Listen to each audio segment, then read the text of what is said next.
Buenos días a todos y a todas, a todos.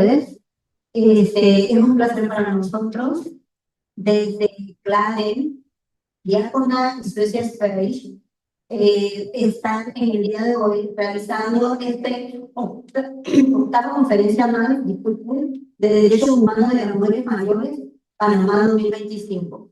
Mujeres mayores, intergeneracionales y participación política.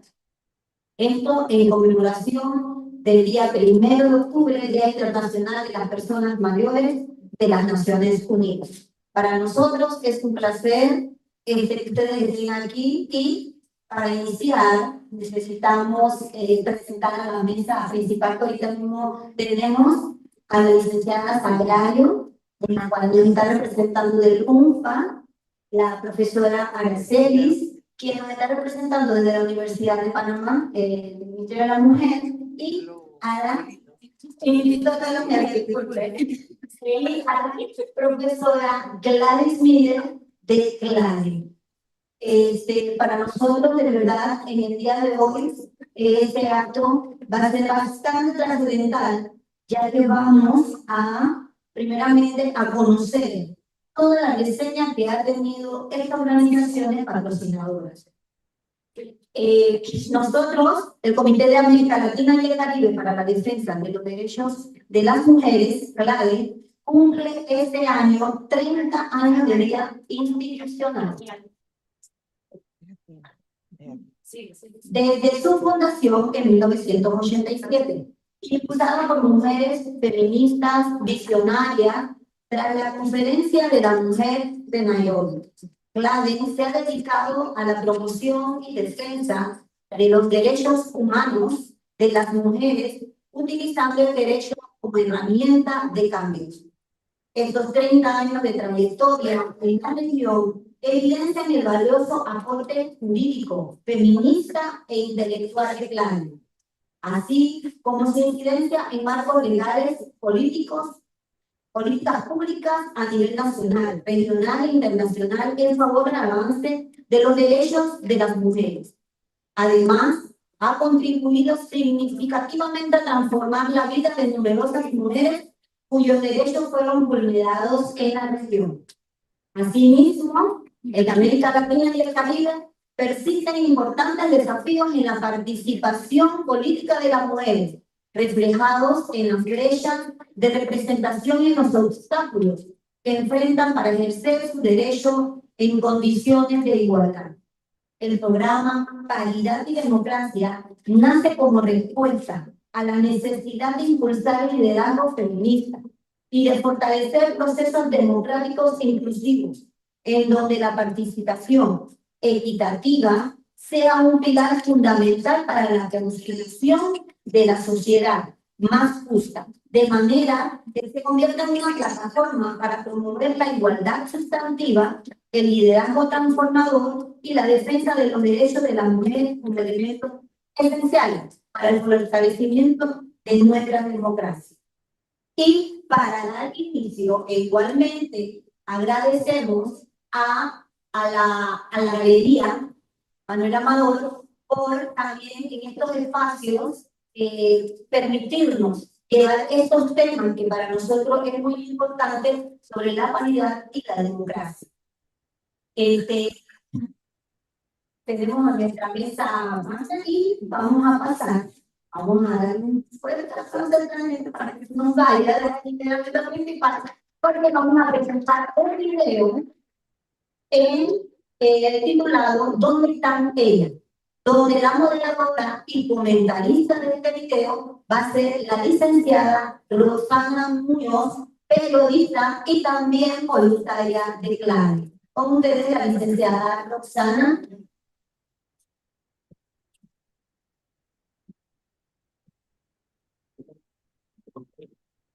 Gracias, Camila.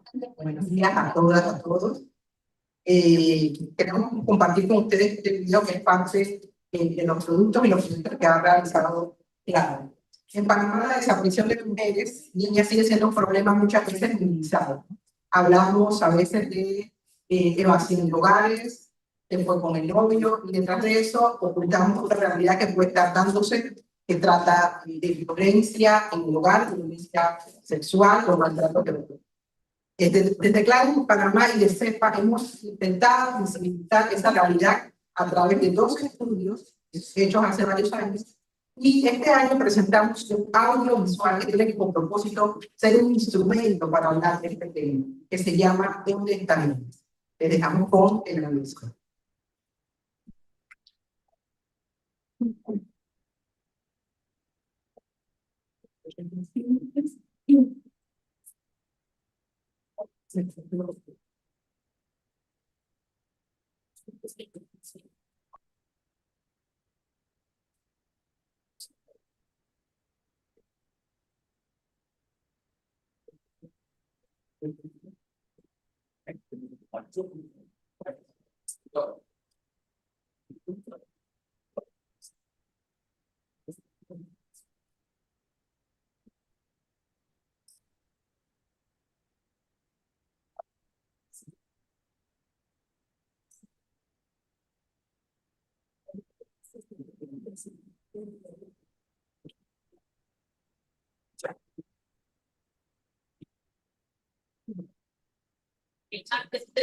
Siempre esa canción niña, cuando se necesita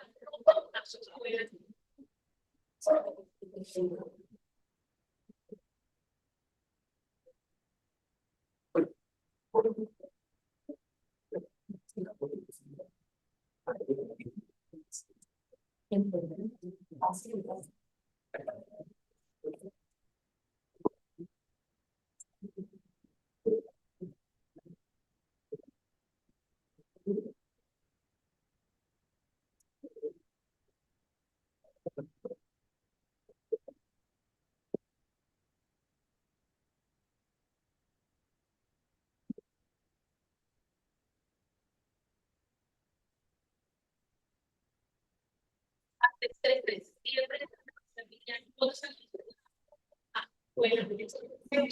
no se sabe todavía nada de sus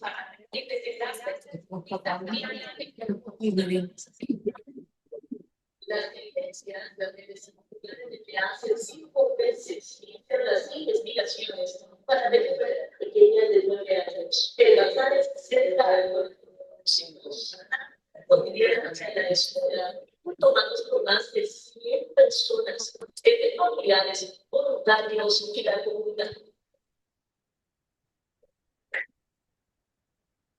Ella salió a las 6 de la mañana hacia el trabajo. A ella le gustaba agarrar un atajo que la llevaba directo a la parada. Un día que parecía igual al resto, no llegó a la casa. Nadie sabe nada. La seguimos buscando.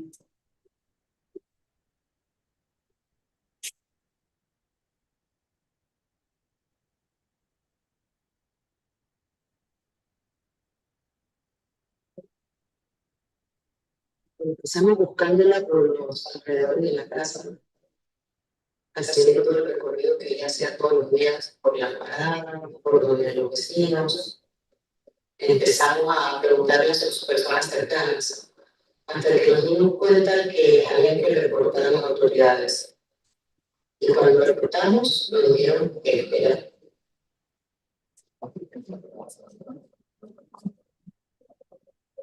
Muchas personas se han ido con otra pareja, han inmigrado de Panamá. Hay algunos casos que hicieron que tenemos una investigación bien fuerte, que es un caso de otro perfil, pero no es todo como se dice, ¿me entiendes? Hay que tener un poco de cuidado, porque estamos aquí hablando de personas. No solo hay un problema específico de la desaparición de la persona, sino que además tomamos toda una crisis familiar. Esa persona se siente impotente en el momento, pero se le intenta primero hacer un esfuerzo para evitar que está desaparecido. Como si fuera tanto el dolor y cansancio de seguir buscándola cada día de nuestras vidas, la gente se aprovecha. Mucha gente se aprovecha. Nos deben llamar por supuestas pistas, más segura de tener información de ella. En nuestra posición no podemos rechazar nada. no podemos usar una posibilidad de encontrarla sin salir a comprobarla. La mayoría son estafadores que se aprovechan de nuestra situación. Esta comunidad tiene un modelo que no es resuelto, por un lado. Segundo, tiene un problema económico severo, porque como las respuestas institucionales son pobres, casi no hay, ellos gastan, sacan dinero donde no tienen, para poder buscar a esa persona que desapareció. En cualquier barrio de cualquier sector socioeconómico del país debería estar.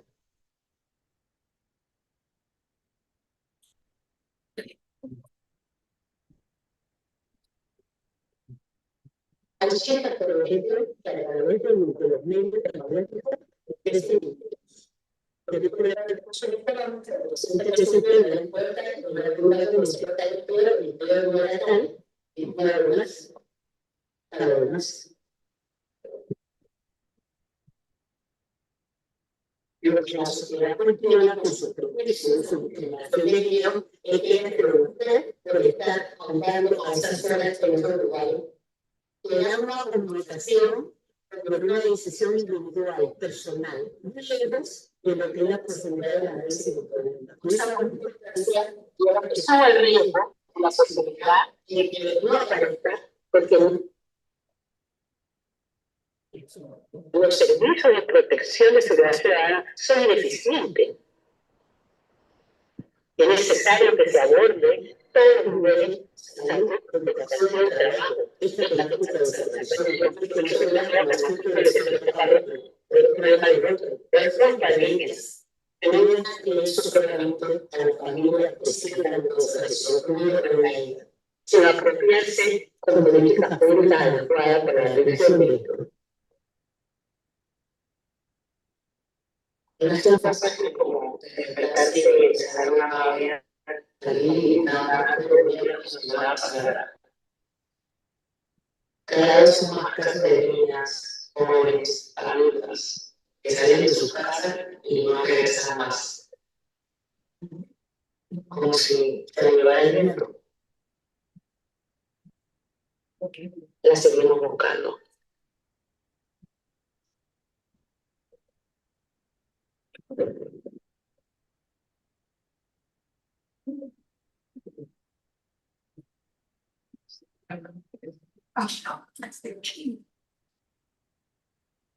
Vamos a ponerlo aquí por ahí. Y bueno, hay que quitarlo ahí entonces.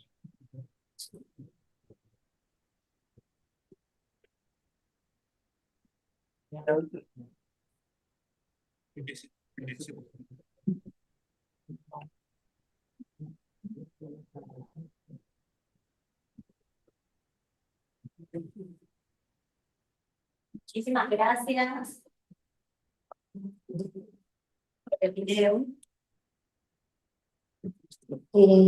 Ahora, los comentarios los vamos a hacer un poquito más tarde con respecto a este video que ustedes acaban de ver, este documental con respecto a dónde está el niño. Como parte de nuestro programa, vamos con el primer panel. El tema de este panel es democracia y participación política de las mujeres mayores, lo intergeneracional. Y para eso, la moderadora va a ser la licenciada Joyce Carao. Para eso, entonces, en la mesa principal, le damos un aplauso al fondo de la y está representando en el día de hoy en este evento. Para este panel vamos a tener, y por aquí, por allí mismo van pasando a la mesa principal, la licenciada Cecilia Moreno, licenciada en Sociología de la Universidad Santa María de la Antigua Guzmán, con maestría en Ingeniería de Gobierno Local de la Unión Iberoamericana Municipalista de Madrid. Es fundadora y directora ejecutiva del Centro de la Mujer Panameña, coordinadora nacional de la Red de Mujeres Afrodescendientes de Panamá y secretaria de Desarrollo Sostenible de la Organización Negra Centroamericana. la licenciada Cecilia Moreno. También vamos a invitar a la licenciada Mari Gómez, apasionada por el aprendizaje activo y la generación de impacto social, es psicóloga egresada de la Universidad de Panamá, con experiencia en capacitación, formación de líderes y desarrollo organizacional. Especialista en neuropsicología, psicología organizacional, neurociencias, psicoanalista y derechos de la niñez y adolescencia, enfocada en empoderar a líderes locales y fortalecer comunidades. Se ha destacado en diversas actividades y seminarios, particularmente en el 2020 con el tema El psicólogo como agente de cambio social.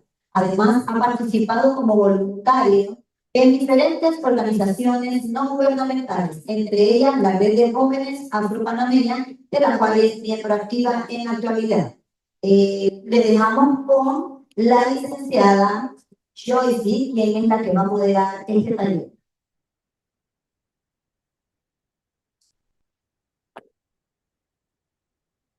Buenos días a todas, a todos y a todos.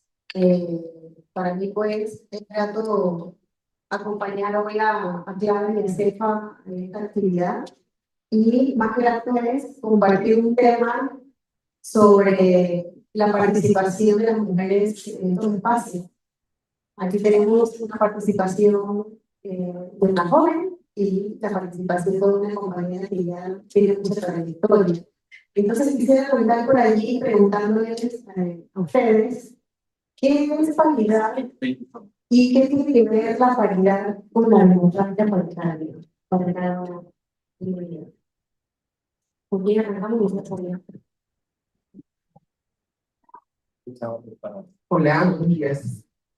Gracias por la invitación, a CEPA, al instituto, a todo lo que han estado detrás de este proyecto. La verdad que primera vez que me toca enfrentarme con este tema. Es un tema que lo vivimos más que lo podemos. Sin embargo, me parece muy interesante. La verdad que hemos avanzado muchísimo en materia de derechos de los adultos, las adultas mayores a nivel internacional. Yo celebro mucho que en Panamá hayan tomado tan en serio, sobre todo CEPA, Claves, ha hecho un esfuerzo muy grande durante todos estos años para mantener siempre vigente la información. Y con respecto a la pregunta que me está haciendo Joyce en relación a la paridad, yo les puedo decir que la paridad no es solo un número, es un principio democrático que sin mujeres en los espacios de toma de decisión, la democracia se convierte en un ejercicio incompleto. Nosotros estamos en una sociedad democrática. Se supone que debemos aspirar al perfeccionamiento de la democracia. Y de alguna manera la lucha de las mujeres ha estado orientada precisamente a ir creando condiciones que garanticen ese perfeccionamiento. Nosotras hemos planteado el tema de la paridad. Sin embargo, dentro de ese proceso no se ha revisado, diría yo, internamente la implicación de la paridad. Porque también estamos en un país donde muchas mujeres, no solo adultas mayores, sino también adultas mayores afrodescendientes, están subregistradas en estos niveles de participación política. Entonces siento que el tema de la paridad también implica la participación de las mujeres adultas mayores en toda su diversidad, en los procesos políticos, asegurar la diversidad de voces y la inclusión de la perspectiva histórica marginadas, de las históricamente marginadas.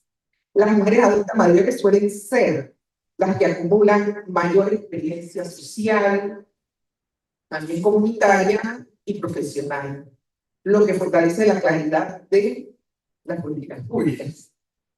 De manera que siento que es muy importante que nosotras, como adultas mayores, también hagamos nuestro rol, nuestro trabajo, de ir fortaleciendo esa participación. Luego hay otra pregunta. Sí, Cecilia habla de la interseccionalidad.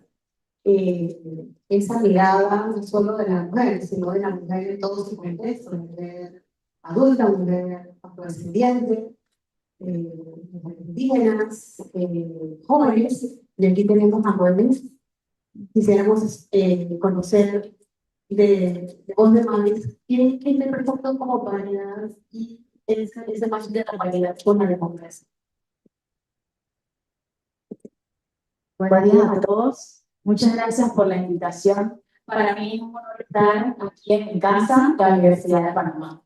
Y bueno, muy interesante e importante tu pregunta. Y cuando leía sobre este tema de paridad, es un principio donde se aprovechan las oportunidades de participación tanto de hombres y mujeres en la toma de decisiones, porque es importante, partiendo por este medio.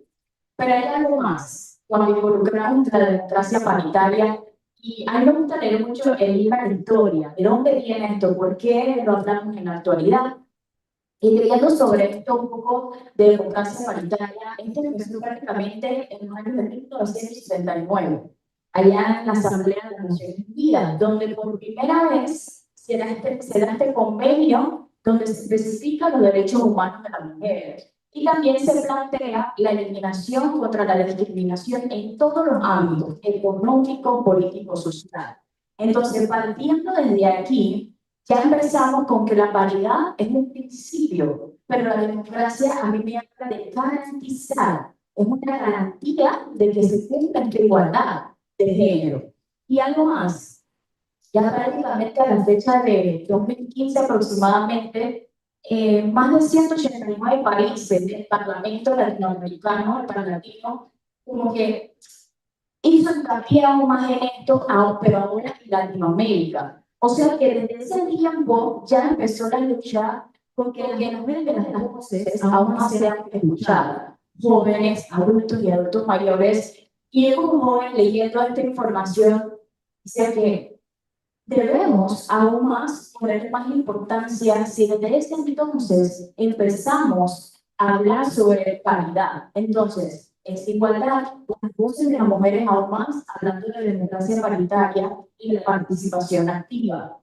Y en la actualidad, hoy estamos aquí y es una prueba de que esto sigue adelante, el poder trabajar aún más en conjunto como mujeres intergeneracionales. Gracias, Mavis. Hay hace un relato del concepto de paridad en la historia y quisiera saber cuál sería esa relación de la democracia paritaria en el ámbito público, en el privado. ¿Cómo compartes tú esa democracia en estos ámbitos, conociendo que en el ámbito privado las mujeres hemos estado obligadas, encerradas y presionadas para cumplir los roles en el hogar, ¿no? El cuidado de los hijos, el trabajo doméstico. Entonces, ¿qué relación podemos tener de esa democracia paritaria ahora en el ámbito privado y en el público en el que nos hemos estado encaminando? Interesante pregunta. Definitivamente hay que reflexionar sobre el rol que estamos jugando las mujeres adultas mayores, tanto en el público como en el privado, en el ámbito público y privado. Por razones culturales, históricamente se nos ha relegado a ocupar los asientos domésticos y del servicio. Y esto obviamente crea un condicionamiento a las mujeres y nos preparan para no exigir nuestra participación en el espacio público. Y más, ni siquiera se nos habla del espacio público. Crecemos pensando en la educación solo cuando vamos al espacio público, donde se toman las decisiones, se controlan los recursos. Allí, nosotros a veces vamos conociendo a ciegas, a explorar, a experimentar esa realidad y nos encontramos una gran cantidad de obstáculos. Porque la política no es cosa fácil. Y cuando hablamos de paridad, es cierto, es un tema que lo usamos más para el ámbito público, pero también Tenemos que comenzar a pensar que es un concepto que también hay que aplicarlo al ámbito privado. Y si en el escenario privado no hemos sido condicionados para estar preparados para participar en condición de igualdad entre hombres y mujeres, lógicamente cuando salimos al escenario público, nos vamos a encontrar con una sociedad que tiene reglas y donde a las mujeres se nos relega determinado tipo de actividad en el ámbito público, inclusive dentro de la política. Las pocas mujeres que han logrado superar esos obstáculos desarrollan unas habilidades y capacidades personales que todas sabemos que la mayoría de las mujeres en Panamá no las tenemos.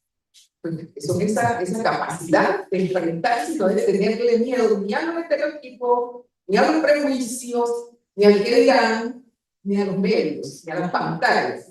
Atrevernos, es decir, en otras palabras, cuando salimos de ese círculo, tomamos conciencia y reconocemos que tenemos ese derecho a la participación.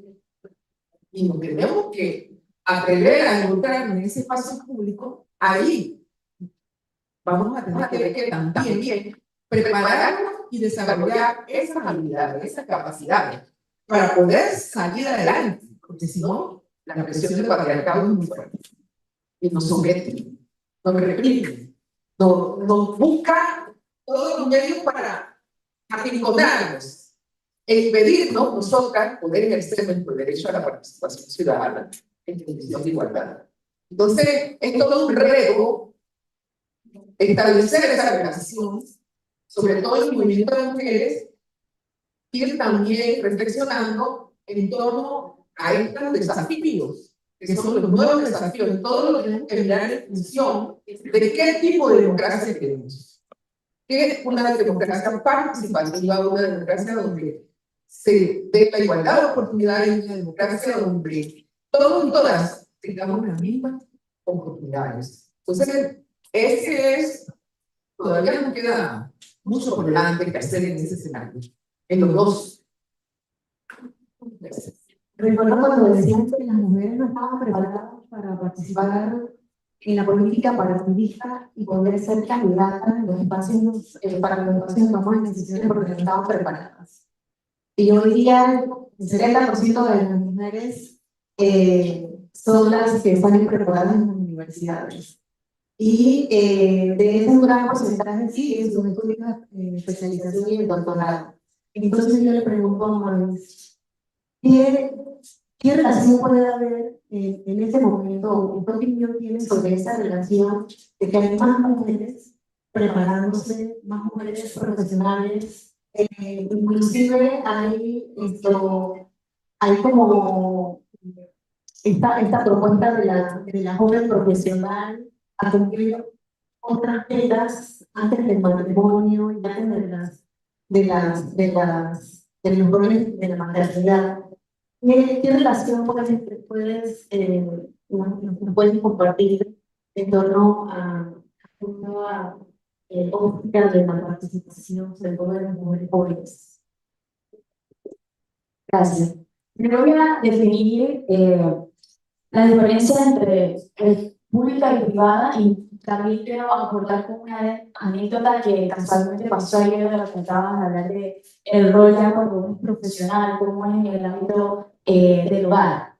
Y bueno, cuando hablamos de participación pública, aquí entra gobierno, parlamento o ministerio. En privada entran organizaciones y empresas. Entonces hay un dato importante. Esto tiene que unirse. ¿Por qué? Porque aquí debe ser homogénea la participación en la toma de decisiones, porque a la final, tanto el sector público como el privado afecta totalmente el país. Y aquí entran las voces de las mujeres. Hoy día, quiero que sepan que hay un porcentaje de un 15% de participación de las mujeres en los parlamentos, 25% de participación en los gobiernos, en la gobernanza. Y aún más, el 50% de la participación en general de las mujeres está todavía en que no hay una totalidad. Y más adelante puede ser como un retroceso de lo que ya anteriormente se ha luchado a través del tiempo, las mujeres valiosas. Ahora, Eso que comentaste de que cuando ya uno es joven, uno empieza a graduarse, empieza a prepararse, y recuerdo que ayer en una anécdota iba yo en el Uber y me dice, oiga, usted ya es profesional. Él quería entablar una conversación y uno muy respetuosamente le empieza a escucharlo. Y dice, yo sí, gracias a Dios ya estoy graduada. No, me parece de 20 años, me dice. Yo, muchas gracias, tengo 30 años. Y luego de esto me llama la atención que dice, bueno, ya estás graduada, tus papás deben estar orgullosos de ti, tus abuelos, pero ¿estás casada? Y yo le digo, no, todavía no. ¿Tienes novio? Me empezó a interrogar. Y luego llega esta pregunta y le dice, bueno, ya estás graduada, te veo que eres profesional, estás participando, todo esto, pero falta algo. Y es hora que por tu edad ya empieces a tener hijos. Vayas preparándote a tener hijos, porque ya te está dejando el tren. Una palabra muy secular que escuchamos muy seguido. O sea, uno por respeto lo escucha, pero no tiene que aprender a no responder o refutar de una forma en que la persona se sienta ofendida. Pero eso que me trajo a la memoria, que es un tema cultural. Hoy en día, en vez de preguntar, oye, ¿para cuándo los hijos? ¿Para cuándo el segundo hijo? ¿Para cuándo te casas? Todo su tiempo. No sabemos por cada situación que pasan las mujeres y podemos preguntar, cuéntame sobre ti, sobre tu proyecto de vida. Hay una diferencia. Entonces, cuando hacemos esto, ahí es donde empieza esa similitud. La mujer debería estar en el hogar, en la casa, cocinando, y no la participación de políticas públicas. Eso puede por qué parte. Entonces, ¿qué son estos espacios? Muchas gracias. Y qué interesante, todavía escuchamos esa frase de que te va a dejar del tren. Y precisamente los retos. ¿Cuáles son esos retos que enfrentan las mujeres jóvenes, las mujeres adultas, en estos espacios para poder actuar, en un espacio de poder, en un espacio de toma de decisión, tanto en la esfera pública como en el sector privado? Cecilia. Sí, definitivamente. Sí. Como ya comentamos antes, el gran desafío es cómo garantizar que se dé esa participación en condición de igualdad, incluyendo la diversidad cultural y social de las mujeres adultas mayores. Y en ese sentido también tenemos que pensar que esas barreras ya persisten. También como lo que es la violencia política que se ejerce contra la mujer particularmente en general. Y la falta de financiamiento. Y yo diría que aún más también la falta de experiencia en del peso político. Hay una característica que tienen los hombres en la política, y es que los hombres fueron entrenados desde muy chicos a establecer alianzas. Alianzas, no importa si se conocen o no se conocen, no se importa si se quieren o no se quieren, pero cuando tienen a mujeres importantes, son uno, y se alían para no permitir que haya un avance en cualquier área en que las mujeres hayamos logrado avanzar. La prueba la tenemos ahora. Miren, un año con según un ministerio. Y ya no ha terminado ni los 2 años, ya no nos quieren quitar. ¿Quiénes? El patriarcado. Porque el patriarcado es un poderoso agente ideológico que está en la sociedad y que condiciona y determina el pensamiento de la persona, aun cuando no haya una razón real para poder justificar eso. Porque todos los argumentos que se utilizan son argumentos inválidos que no tienen ningún fundamento. Prácticamente quedan en los ridículos. Sin embargo, se alían para demostrar que eso debe ser así. Eliminar la institucionalidad de las mujeres y las posibilidades de que ellas también avancen en ese recorrido de de encontrar igualdad de oportunidades, de empoderarse y sobre todo de incorporar en todas las políticas públicas esa perspectiva de igualdad, ese enfoque de género que garantice que las mujeres podamos tener las mismas oportunidades. Tenemos todas las leyes del mundo, pero nadie las cumple. Ahí las se ríen de las leyes, es más, las aprueban y déjame que las aprueben, esa ley no va a estar ningún. Ese es el pensamiento que existe en general. Y no estoy hablando de hombres, estoy hablando de sociedad, de una cultura que promueve esa conciencia. Entonces, el desafío más grande entre nosotras, además de romper esos obstáculos y esas barreras, es el de empoderarnos, autodeterminarnos y sobre todo establecer esas alianzas frente a los objetivos comunes, a los desafíos comunes, a los enemigos comunes, reconocerlos en el escenario político. ¿Quiénes son los enemigos políticos? Que tampoco estoy hablando de hombres, estoy hablando de pensamientos, de ideas que se siguen imponiendo en todas esas instituciones y esas estructuras políticas, como los partidos, como las asambleas, como los órganos de gobierno, y todas las instituciones, incluyendo los medios de comunicación. Entonces, ¿cómo tú rompes? Eso no se puede hacer como... Ay, a mí me nunca decía, por ejemplo, contra todo eso machistas, no. Eso no es un problema de que alguien sea como el redentor y vaya a sacrificar, es un problema de que hay que construir un proyecto político desde las mujeres, sobre todo desde el feminismo, para enfrentar esas estructuras y hacerlo de manera consciente y organizada.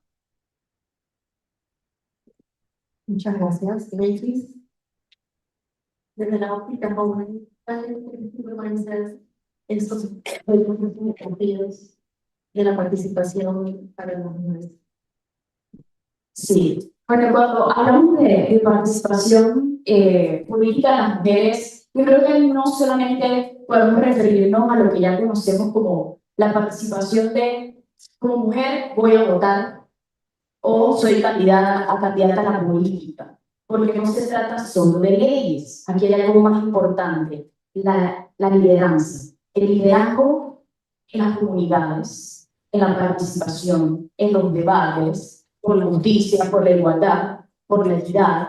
Y aquí quiero hacer una observación que en base a mi experiencia, ya hace prácticamente 2 años que yo empecé en una organización gracias a la red de jóvenes afropanameños a la que soy miembro, y asistía a unos talleres para poder conocer información sobre cómo uno puede liderar en comunidades. Eso empezando desde prácticamente el año pasado, y esto me ayudó mucho a comprender como joven que no hay limitantes cuando uno tiene voluntad en esto y cuando te involucras en esto. ¿Y por qué le hablo de esto? Porque yo soy parte de un proyecto comunitario que nació de este proyecto en conjunto con otro miembro de la red afropanameño llamado Visibiliza tu Barrio, donde a mí se me dio la oportunidad de ser líder comunitario del barrio El Chorrillo. ¿Y cuál era la finalidad de este proyecto?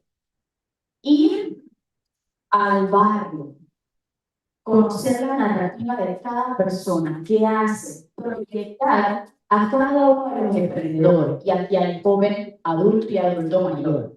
Y hay algo que yo me llevo de este proyecto porque al final era ir y hacer un cambio desde adentro, porque muchas veces observamos y decimos, yo voy al Chorrillo, ese es un barrio peligroso, pero ¿qué tal si conoces qué está pasando realmente con ellos? Muy poco se hace. Y aquí hablo de que recuerdo cuando estaba en una fonda que se llama Fonda Tigre, y mientras hablaba con ella, que es una adulta mayor que viene de República Dominicana, ella decía, oiga, usted está jovencita aquí, escuchándonos a nosotros, nuestras inquietudes.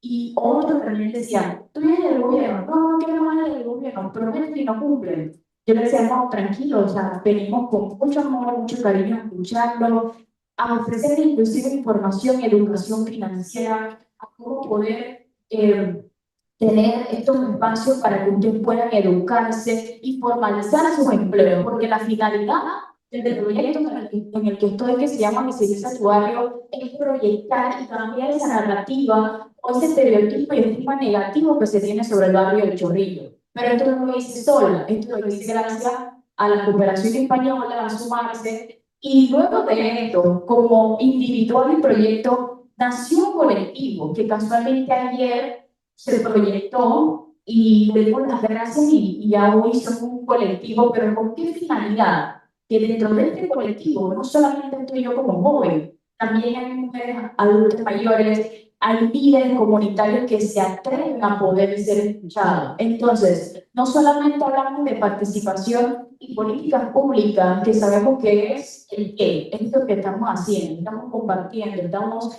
escuchando a cada uno de sus puntos de vista. La administración pública tiene otro rol, que es el cómo lo voy a hacer. Entonces, es bien importante conocer que no solamente es política de leyes, sino también es liderazgo, escucha, participación voluntaria, inclusive de las mujeres, que también se necesita unos en estos tiempos.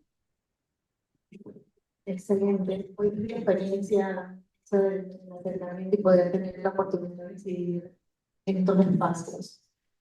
Para cerrar el panel, me gustaría que en una frase ustedes nos dijeran qué propuestas o qué necesitamos como mujeres, organizaciones, para incentivar esa participación en los espacios públicos y también en el privado. Sí, muy cortito.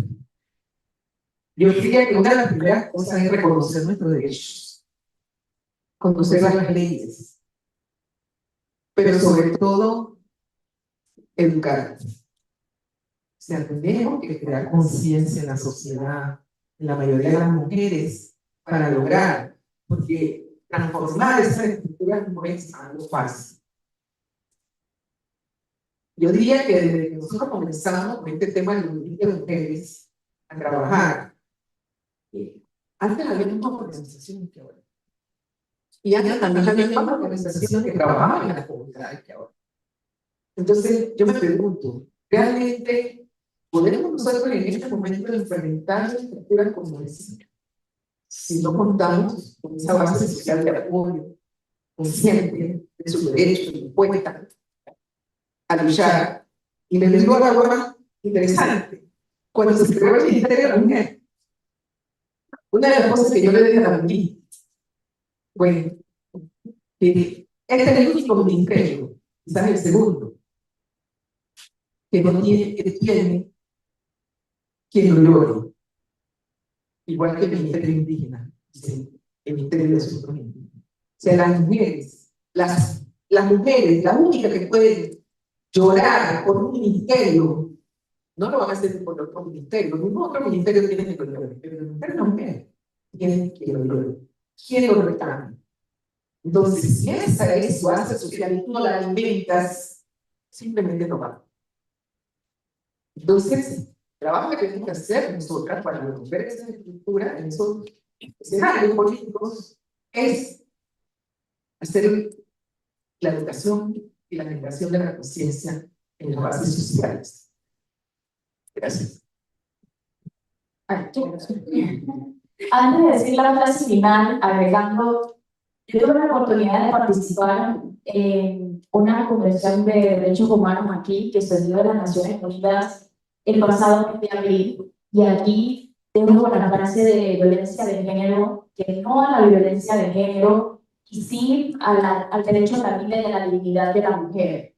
Esto lo podrán encontrar en el mes de noviembre, examen periódico universal, que con mucho no tuve la oportunidad de participar y desglosarlo, porque a la final les dejo con esta frase que entre más paridad hay más democracia y participación de las mujeres, y entre más voces tenemos a escuchar. Muchas gracias.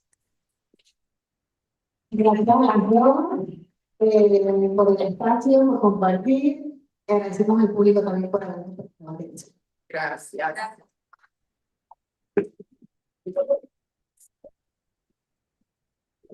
Gracias a nuestras especialistas.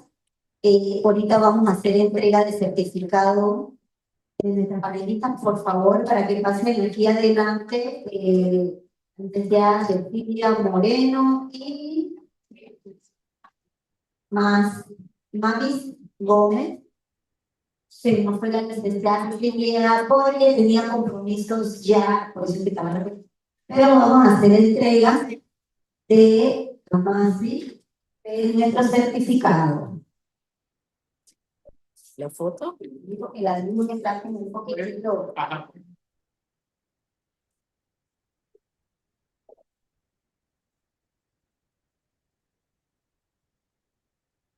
Gracias. Como siguiente punto, ahora vamos con otro video en el cual nuestra licenciada Rosana Muñoz va a ser la moderadora. El video se llama El cuidado no es cosa de mujeres. Licenciada Rosana.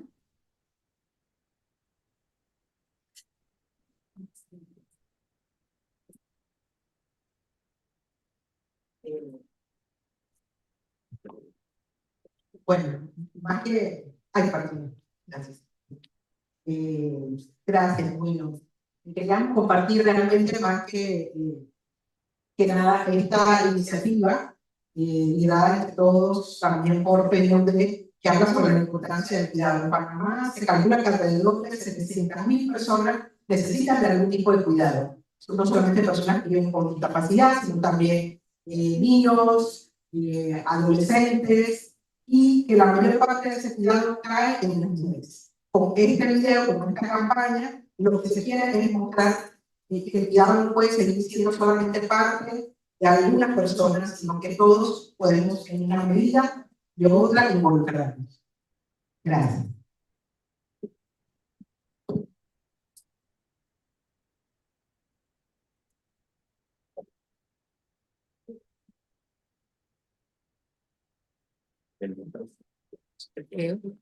El micrófono.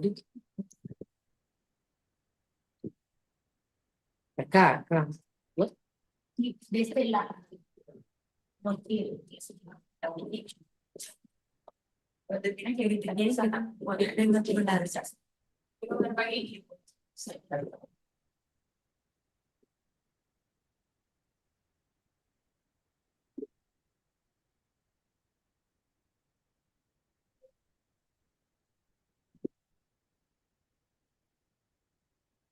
¿Qué pasa? ¿Qué algo raro? Compartir con mi sociedad de brindar la atención a una adulta mayor. Normal. Porque nada de hoy es que llega de trabajo. Normal. Limpiar la casa mientras mi mamá descansa. Normal. Normalizamos esto. Cuidar no es solo cosa de mujeres.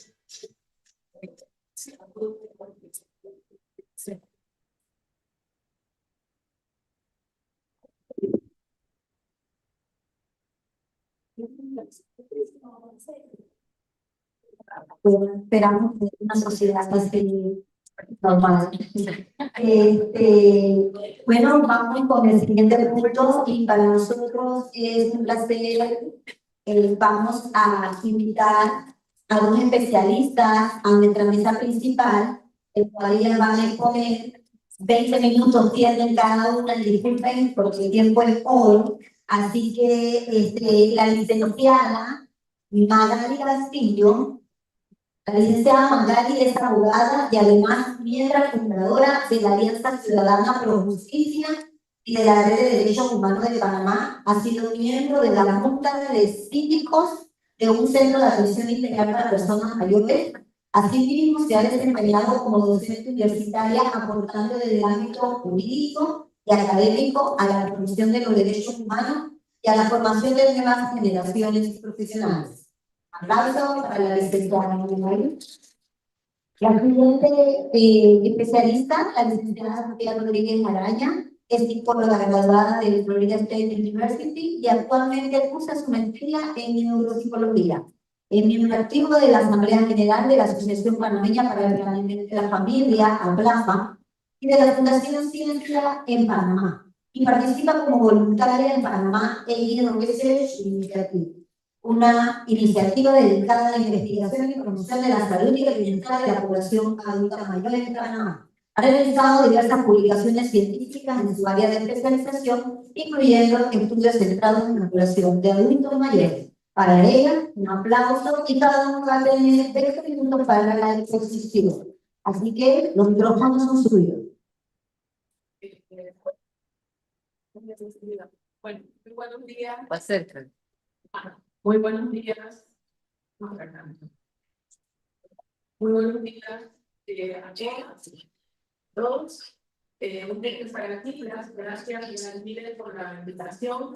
Yo, en este tema, realmente estoy, comencé a el año pasado, porque estuve trabajando, fui parte de una fundación de personas, un centro de atención integral de personas mayores. Y como resultado de eso, quedé sumergida en este mundo del cuidado, que no, realmente nunca me había dedicado tiempo. Y bueno, aquí estamos. Los derechos al cuidado y mujeres mayores. Significado del reconocimiento,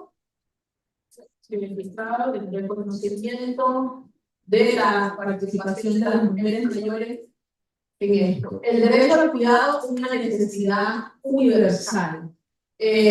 Todos los seres humanos necesitamos en algún momento de nuestras vidas recibir, brindar cuidados, ya sea a personas cercanas, familiares, hijos, esposos, esposas. Siempre vamos a tener o necesitar o brindar cuidado.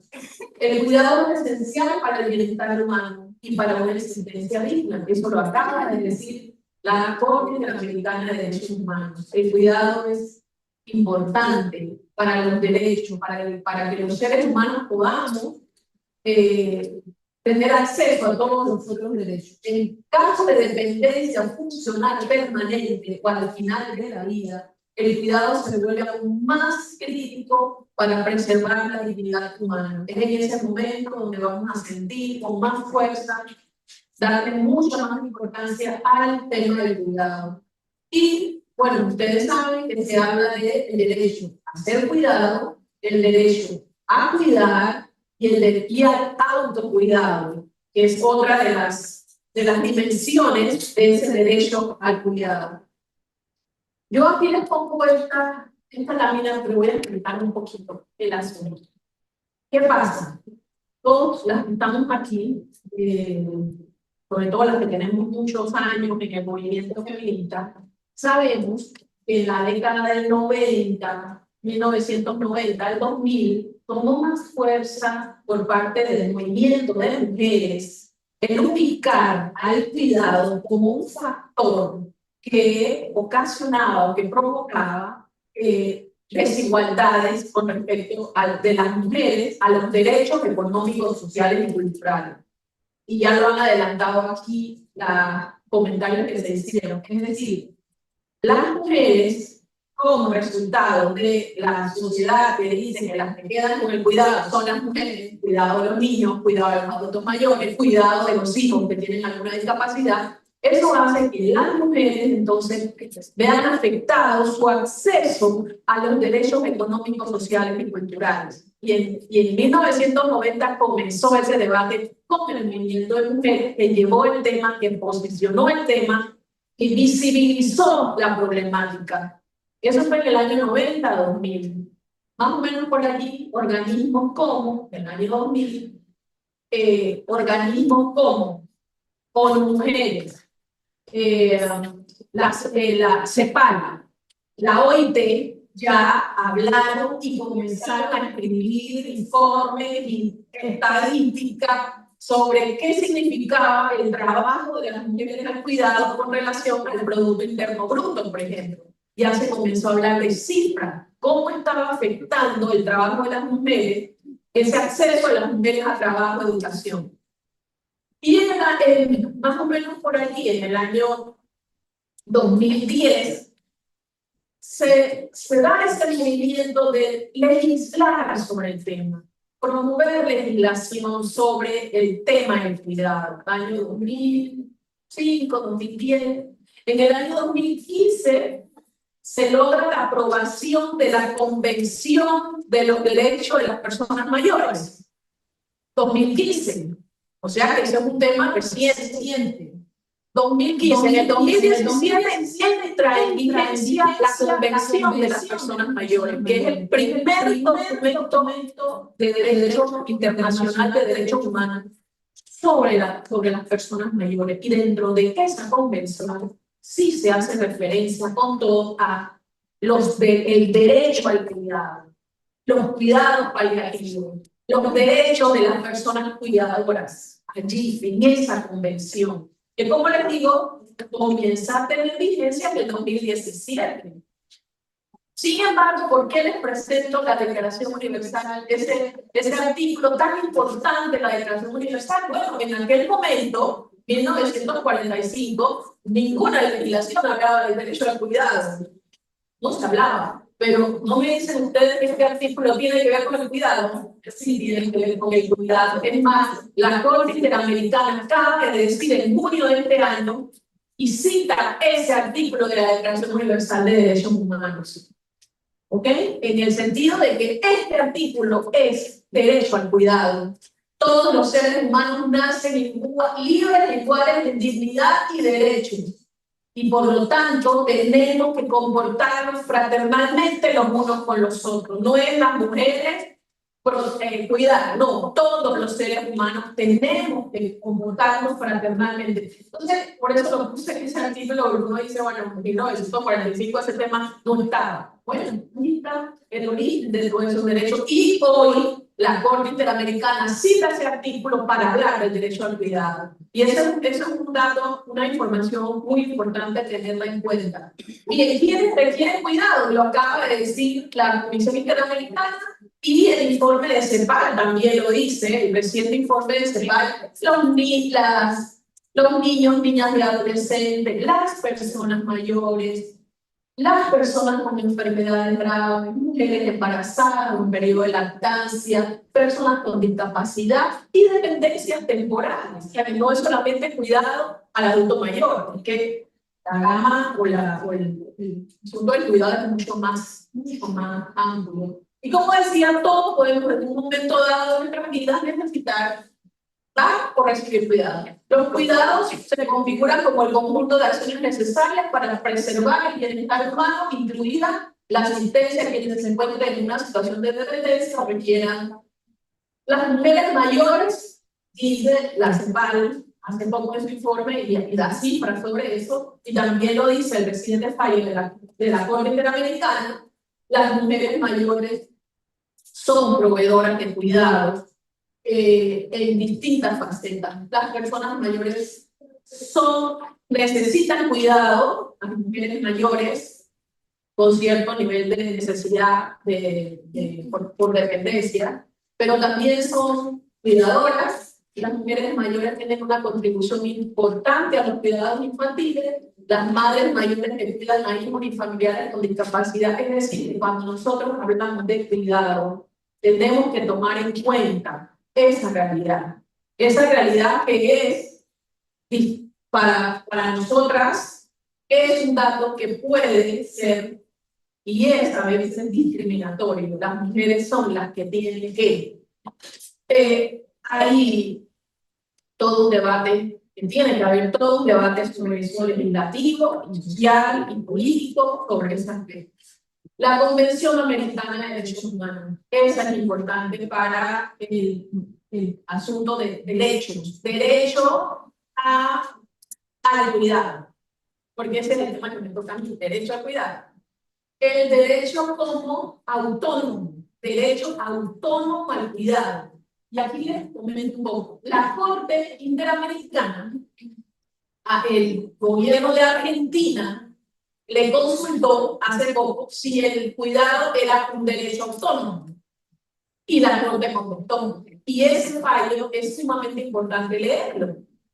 La Corte Interamericana dice que la Convención Americana de Derechos Humanos aunque no menciona el derecho al cuidado nuevamente, igual que la Declaración Universal, la Convención Americana no menciona el derecho al cuidado, pero sí la reciente opinión de la Corte Interamericana dice el sustento del derecho autónomo al cuidado está en la Convención Americana.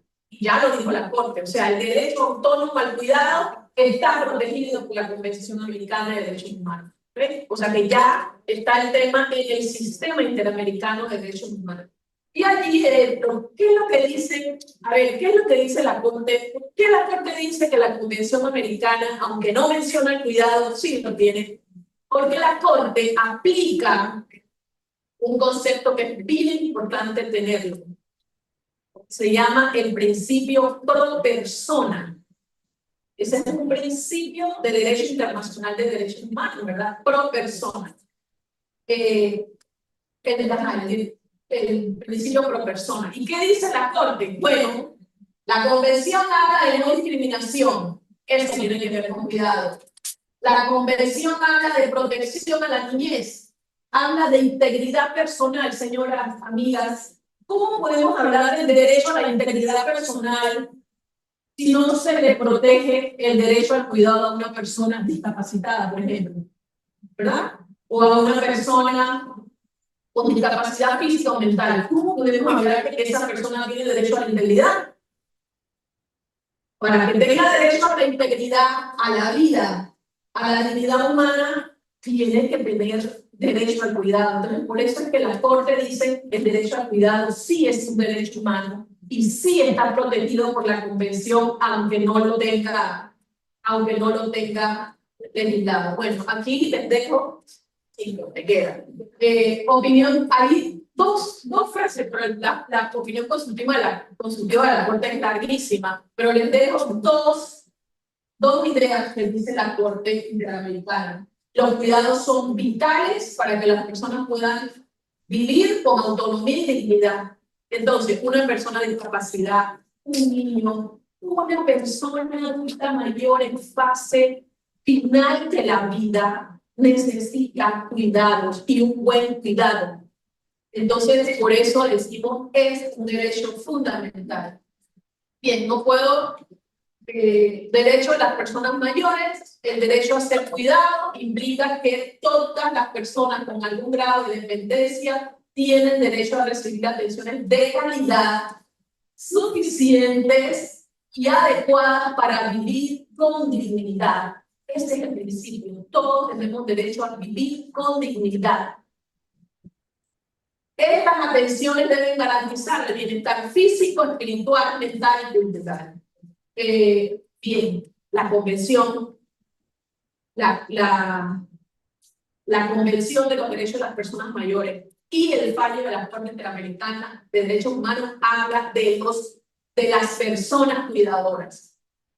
Y ahí en ese punto es importante tener claro que no solo las personas cuidadoras remuneradas, sino las no remuneradas, que habla de que estas personas que son cuidadoras de manera no remunerada deberían tener derecho al reconocimiento de los derechos laborales, de los derechos a la seguridad social, que es el caso de las mujeres que cuidan, ¿no? A personas mayores, o a personas enfermas, o a niños.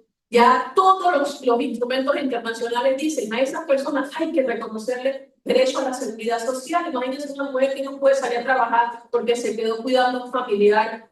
Entonces esa mujer tiene derecho a la seguridad social. Bueno, y no puedo avanzar mucho en eso, pero en Panamá ya tenemos una ley de cuidados. Parece mentira, porque la aprobaron en la Asamblea y la vienen sin ejecución.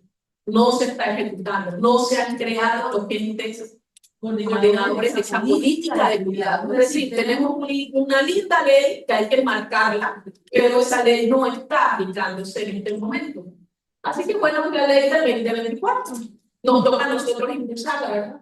Bueno, y aquí les tenemos un punto para el debate que yo creo que tal vez en el periodo de preguntas, rol de la cuidadora, visibilizar la discriminación por edad, género, edadismo, sexismo, en el acceso a los servicios de salud, salud mental de las personas que cuidan, pensiones, acceso a recursos, modelos de cuidado comunitario, etcétera. Así que bueno, y mi impacta para la marcha que vamos a tener ahí está. Gracias.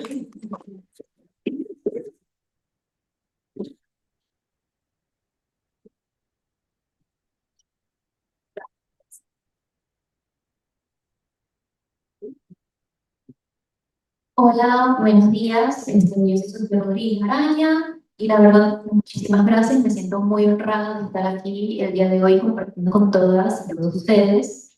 En este espacio me siento inspirada por todas las personas que han estado aquí. Y bueno, pues también le quiero dar las gracias a mi equipo de investigación en la clínica SAT-AFP, del cual yo soy asistente y coordinadora de proyectos clínicos. Nosotros vemos desde la evidencia temas de los adultos mayores, nos especializamos en el Alzheimer, que es el tipo de demencia más común y es una de las enfermedades crónicas más comunes en los adultos mayores. Entonces, acá sí más les quiero traer unas cifras muy interesantes, porque antes, por ejemplo, de hablar de derechos humanos, queremos entender para dónde nosotros vamos. O sea, nosotros somos una población que estamos en envejecimiento y poco vamos a ser una población envejecida, que después, posteriormente, vamos a ser una población muy envejecida. Entonces, primero, la edad mediana de la población panameña se incrementó en 8 años entre 1990, que antes eran 22 años, y 2003 se incrementó a 30 años. Entre la población afrodescendiente, este indicador fue de 33 años, es decir, subió 3 años más que el promedio nacional de 2023. Y entre la población que se declara como indígena, la edad mediana fue de 20 años, mostrando desigualdades. Entonces, acá les puedo mostrar que se puso mal el screenshot, pero bueno, ustedes van a notar en el mapa de Panamá, las zonas que son de un verde más oscuro son las poblaciones más envejecidas, que pueden ver que está en, a ver si esto tiene si ustedes pueden ver en las provincias centrales, son las poblaciones más envejecidas de nuestro país, seguidas de las provincias más de Panamá Oeste, Panamá, Distrito de Panamá, y las más jóvenes pueden ser, como ven, Darién y las comarcas indígenas. ¿Okay? Entonces, normalmente lo que se ha visto, y este dato interesantemente no ha cambiado, que la población indígena se mantiene mucho más joven, sin embargo no viven tantos años, porque obviamente hay muchas carencias de salud institucional en las zonas de las comarcas.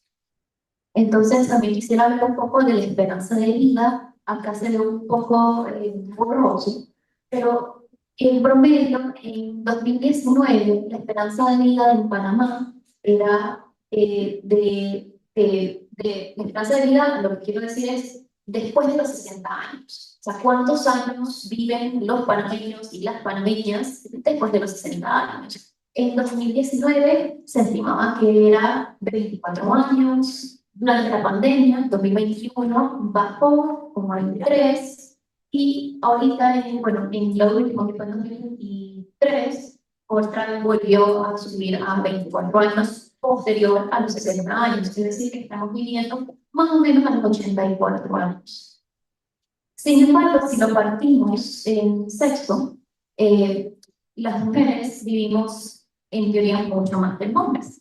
Las mujeres vamos a seguir viviendo ya, incluso en el 2070, vamos a vivir aproximadamente 30 años, más de los 60 años. Entonces vamos a cumplir 60 años, vamos a ser adultos mayores y vamos a tener 30 años más. Sin embargo, son 30 años en que vamos a estar súper bien de salud, vamos a tener ataría con nuestras varias enfermedades comórbidas que están asociadas al envejecimiento, como la presión arterial alta, diabetes, son como más comunes en Panamá, pero también vamos a correr el riesgo de padecer algún tipo de demencia, especialmente Alzheimer, que es la más común.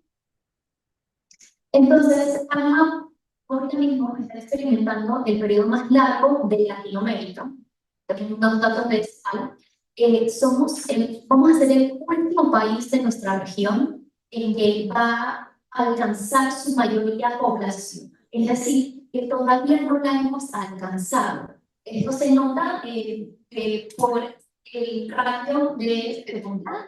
Es decir, por cuántos hijos tiene una mujer, porque no sé si ustedes se acuerdan, digamos, hablando de la relación, por ejemplo, la de China, que tuvieron una política y que solamente podían tener un primer hijo, un único hijo, y muchos, y también coinciden en el momento en que los ultrasonidos podían detectar el sexo de los bebés. Por lo tanto, muchas niñas fueron abortadas, fueron dadas en adopción o fueron abandonadas. Entonces, ahí se vio que ahorita mismo se están viendo las repercusiones de esa política, que hay muchos más hombres que mujeres, y eso significa que la tasa de reemplazo va a ser mucho, y está siendo mucho más baja, porque obviamente los hombres no se tratan con mitosis, con meiosis. Entonces, pues, eliminar a las mujeres a cada una de la población sin visibilizarlas es un daño grandísimo para nuestra población. ¿Ok? Entonces, acá también les vengo con la distribución de la población de 60 años más según sexo e índice de feminidad. Data de 2004 y la estimación de 2070. Entonces, ahorita mismo, bueno, el año pasado, por cada 100 hombres habían 115 mujeres, y en 2070 vamos a bajar de 110 mujeres por 100 hombres. Entonces, ahí ya vamos a empezar viendo que nuestra tasa de fecundidad va a ir bajando para posteriormente en el 2086 vamos a tener nuestro pico, y de ahí, como normalmente lo hacemos trabajado. Entonces, bueno, ok, estos datos son del CEPAL, me encanta este reporte, es muy bonito, les dejo el código QR, pero bueno, básicamente yo les estoy dando como un recuento de estos datos que les leí, y ahora quiero hablar de la repartición de los cuidados. Ustedes pueden hacer esta actividad en casa porque están en Zoom, en YouTube, pueden tomarle una captura a este código QR y pueden calcular cuántas horas de quehaceres y de actividades domésticas hacen ustedes en sus parejas. Después hablamos, pero básicamente incluso este informe del INEGI del 92 en México está estipulando que las personas que solo hacen actividades domésticas, el 35% de las mujeres pues se dedicaban 48 horas a los quehaceres domésticos versus el 1.90 de los hombres que dedicaban 48 horas a los quehaceres. Por otro lado está la repartición de los cuidados que vamos a hablar de nuestros vecinos, los colombianos. Aquí también les dejo esta referencia de ONG de Colombia. Aquí están viendo la cantidad de personas, la cantidad de tiempo que hombres y mujeres utilizan para los quehaceres del hogar. Obviamente las mujeres utilizan más tiempo, también porque la mayoría de los hombres son 3.25 horas. Nosotras, bueno, ya nuestras compañeras en Colombia son 7.14 horas. Versus el tiempo de los cuidados directos, indirectos, pasivos, también 7.48 horas las mujeres y 4.30 los hombres. Pero ¿qué pasa con el ocio? Porque esto es lo que siempre pasa. Como somos cuidadoras, tenemos que ser amas de casa, tenemos que ser estudiantes, tenemos que ser excelentes parejas, tenemos que ser excelentes hijas, excelentes madres, hermanas, tías, etcétera, trabajadoras, profesionales. ¿Dónde queda el ocio? Porque vamos a hablar un poco también del tema de salud emocional. ¿Qué pasa cuando las personas no tienen ocio, no están, no hay espacios de ocio, no están haciendo nada que les divierta? Obviamente eso repercute en la salud mental y cognitiva de las adultas mayores. Entonces, aquí tenemos estos ratios de, por ejemplo, arriba son los hombres que no proporcionan cuidados.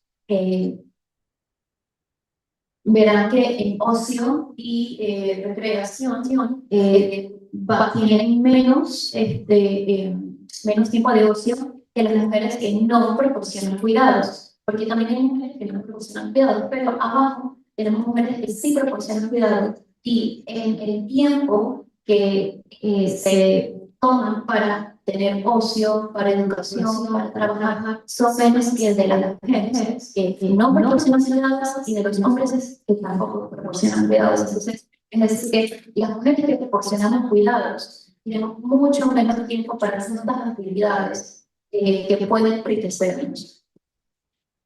Entonces también tenemos el reto de las cuidadoras, que es el síndrome de burnout. Entonces, es un síndrome que aparece muchas veces cuando el balance de cuidados no está repartido de manera equitativa. Entonces, esto es un problema sumamente importante porque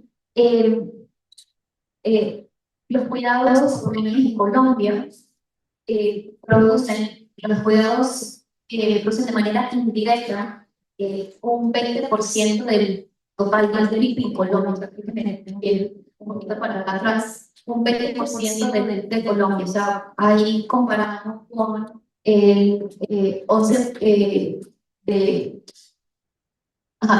para el 18% del PIB en el comercio, en el sector administrativo 15% y de industria o manufacturación es de 12%. Pero es un monto muy grande. Se estarán preguntando cómo se logra tener un 20% del PIB en cuidados. Y es de la forma en que el gobierno se ahorra ese dinero al no prestar los servicios a las personas. O sea, si tú estás proporcionando este servicio de cuidados que está tipificado el ama de casa, no es una ocupación tipificada en el código laboral.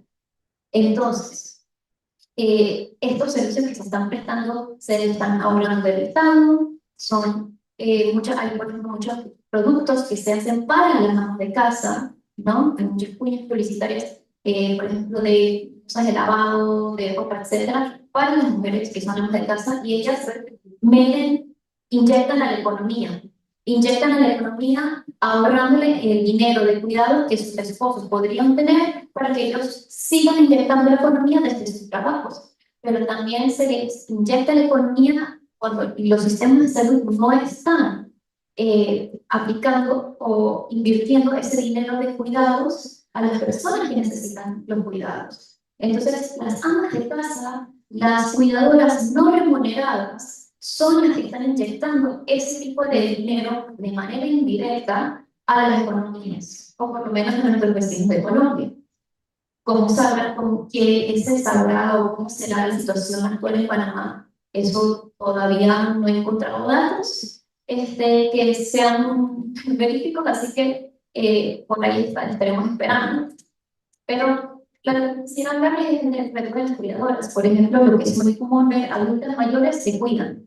Adultas mayores que están enfermas y cuidan no solamente a sus nietos, sino que cuando sus esposos empiezan a tener demencias y ellos empiezan a tener deterioro cognitivo, una persona con deterioro cognitivo está cuidando a una persona con demencia. O una persona mayor que tiene una enfermedad crónica, digamos cáncer, puede estar cuidando de su hijo que tiene algún tipo de discapacidad. Entonces, esto, si no se está repartiendo los cuidados al Estado, de otras redes de apoyo, entonces las personas que son adultas mayores van a tener obviamente burnout, síndrome de burnout, y eso aumenta el ratio o la velocidad en la que las personas pueden desarrollar demencias. Entonces, bueno, les quiero hablar acerca de 5 minutitos, les quiero hablar de estos datos preliminares de un estudio que estamos conducido en CASAL. Todavía estos datos no han sido publicados, así que cuidado, pero sí fueron publicados en congreso. Pero les quiero hablar acerca de las amas de casa, que es un grupo poblacional de interés. Y básicamente quise saber cómo estaba la salud de las adultas mayores en el estudio, y estuve viendo personas o mujeres que tenían trabajos remunerados, pero no remunerados, y a veces amas de casa. Entonces, las amas de casa en promedio eran mayores que las mujeres que tenían trabajos remunerados, tenían menos años de educación que las mujeres que tenían trabajos remunerados. Por ejemplo, las mujeres con trabajos remunerados tenían en promedio 12.7 años de educación versus las mujeres que no tenían trabajo remunerado, que eran amas de casa, eran 6,7, 6,9 años de educación. Otra cosa que, por ejemplo, estaban más enfermas, las mujeres que eran amas de casa tendían a tener problemas de corazón, enfermedades cardíacas, pero también tenían síntomas de depresión y también tenían peores o mayores síntomas de deterioro cognitivo, problemas cognitivos. Entonces, no solamente que ser ama de casa, y no solamente el hecho de ser ama de casa, de que tienes como un poco de actividad social, porque quizás tienes que hablar con otras personas, tienes que ir al supermercado, etcétera, pero simplemente el hecho de no tener estos impactos tempranos de la vida, de educación, de trabajo, va a impactar en tu desarrollo cognitivo y no vas a poder aguantar los años de una cosa porque son amas de casa que no son trabajos comunes, son trabajos que están trabajando 24/7. Los trabajos no remunerados de amas de casa son trabajos que no tienen un descanso. Entonces, esas son una de las restricciones más grandes y hay que trabajar, hay que reforzar esa institucionalidad. Como dijo mi compañera, hay una excelente ley que nos está creciendo, que nos está haciendo valer. Las políticas públicas de la salud de los adultos mayores tienen que ser basadas en evidencia. Si no en qué creemos o si nos parece bien o no los derechos humanos, hay una evidencia muy fuerte que lo respalda. La inversión en investigación de la salud de las mujeres mayores y el envejecimiento es fundamental para entender en qué nos estamos metiendo como población. Y ciudades y espacios que incluyen el envejecimiento, porque es muy difícil envejecer en una ciudad que no puede ser transitable. Más que los adultos mayores tienden a ser deparables, se pueden caer. Por todas las calles que tenemos que, por ejemplo, tienen subidas, tienen motos de escaleras, limosos, etcétera, es muy difícil mantener un estado de autonomía e independencia cuando una ciudad no está hecha para ser habitada por medio de gente y no por árboles. Y eso es todo. Muy bien.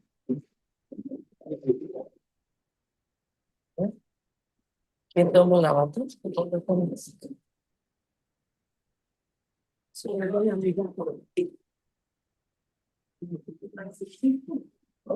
Excelente esta parte que nos tocó con las profesionales, ¿verdad? Que es excelente los dos trabajos que se estaban haciendo, la ley, que lastimosamente, como dice la licenciada, está la ley, pero todavía no hay ningún tipo de trabajo con ella para poder hacer su ejecución. Y las estadísticas que nos presentó la licenciada Sofía.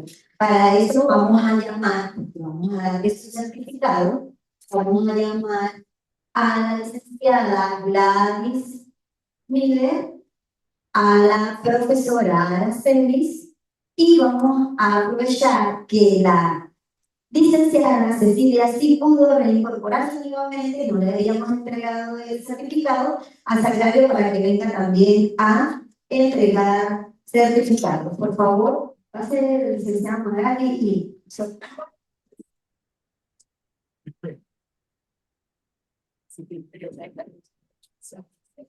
A ver, hay que ser, Sagrario, ¿dónde está Sagrario? Sí, profesora Aracelis. Profesora Aracelis, ¿y Sagrario dónde está? Sagrario, se me fue. Sagrario, ahí está la cartera, creo que está en el banquete. A ver, Sagrario, por favor, pase a hacer entrega del certificado a la profesora Cecilia Moreno. Y déjenme quitarme de aquí porque, venga. Para tomarle una foto, pero Aquí se ve o de la lista.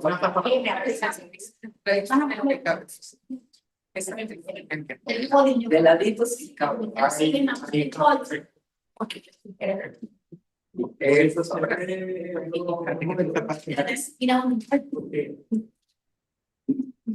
bien.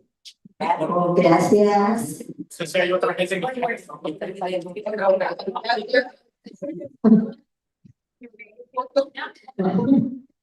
Sí, sí, sí. Pues,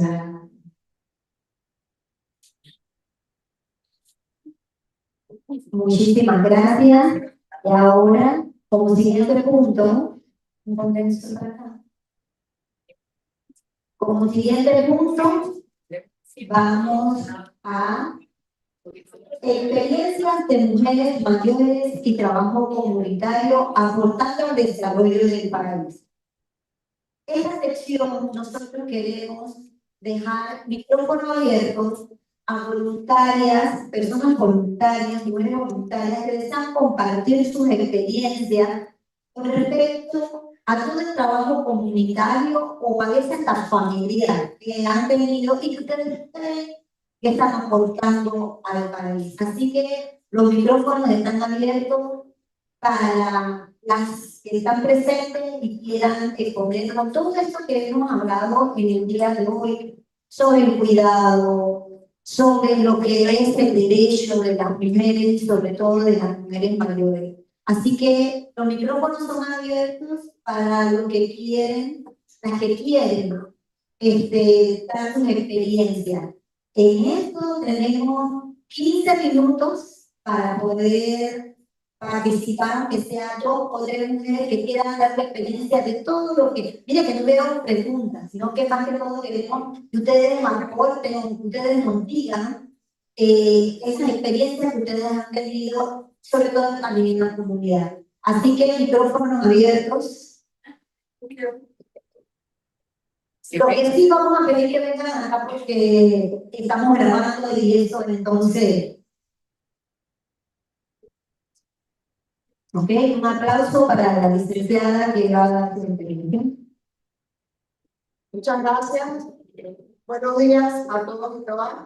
Primeramente, permítanme felicitar a las compañeras de CLAVE, a la profesora también a la CEMI por este esfuerzo que han hecho anualmente a dar a conocer y visibilizar un tema tan importante como el tema de los derechos integrales de las mujeres.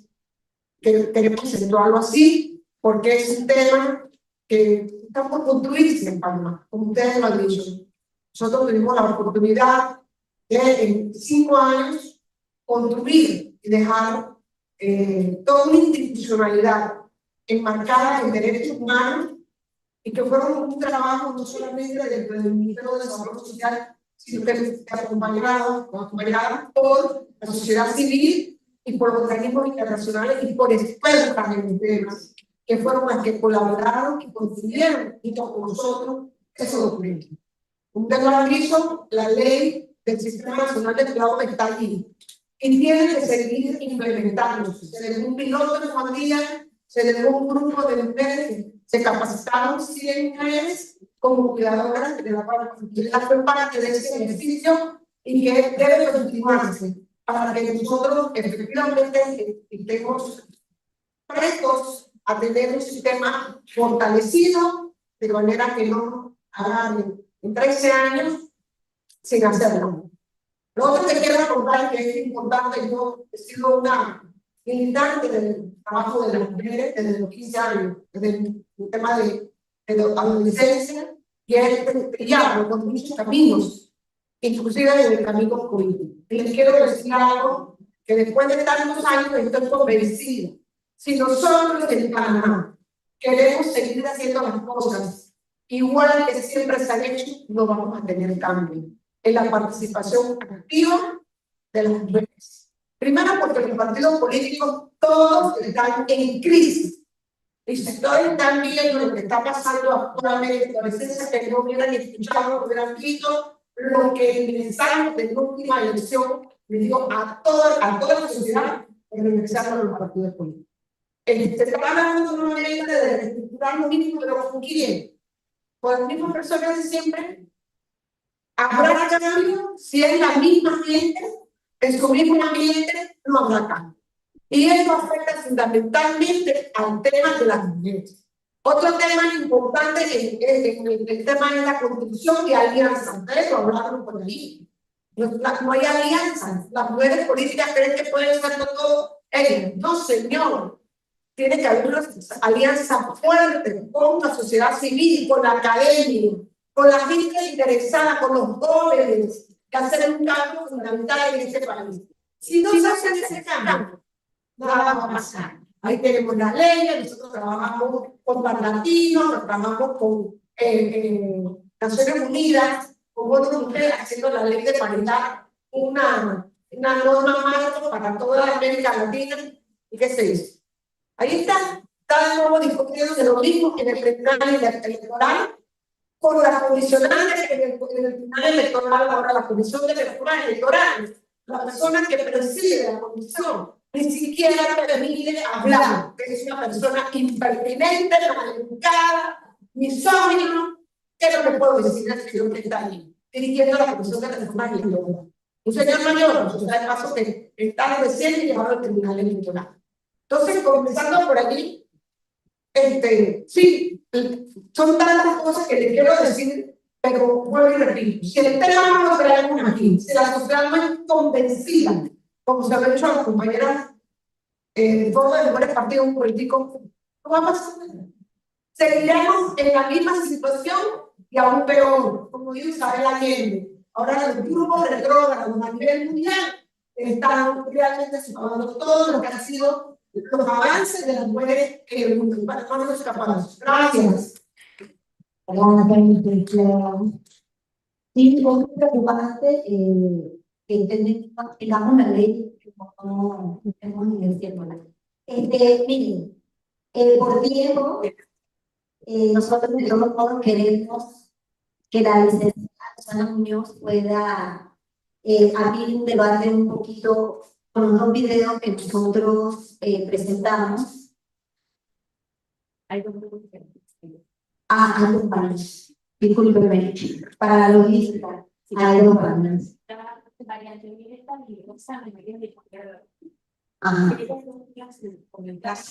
Bueno, hay dos personas que quieren, antes de que Rosana haga el debate de Dos videos. del video. No, tenemos a la licenciada Félix. Gracias, buenos días. Felicitar al grupo organizador, al Instituto de la Mujer y a las demás organizaciones participantes. Bueno, un poco mi participación va dirigida, solamente un comentario bien breve. Estamos en el decenio de las personas adultas mayores, por supuesto, haciendo énfasis en las mujeres, 2021, 2030, casi no se siente, casi no se habla de eso, hay una voluntad política, yo no sé cómo determinarla, pero de alguna manera no escucho muy poco, ¿no? A pesar de que es el decenio de las personas adultas mayores. Yo quería decir que algunas cositas. Una que a mí me llama la atención, la imagen que se establece para el efecto de los estacionamientos para las personas adultas mayores. Yo no sé, o sea, los estacionamientos para las personas especiales o en condiciones de vulnerabilidad. ¿Ok?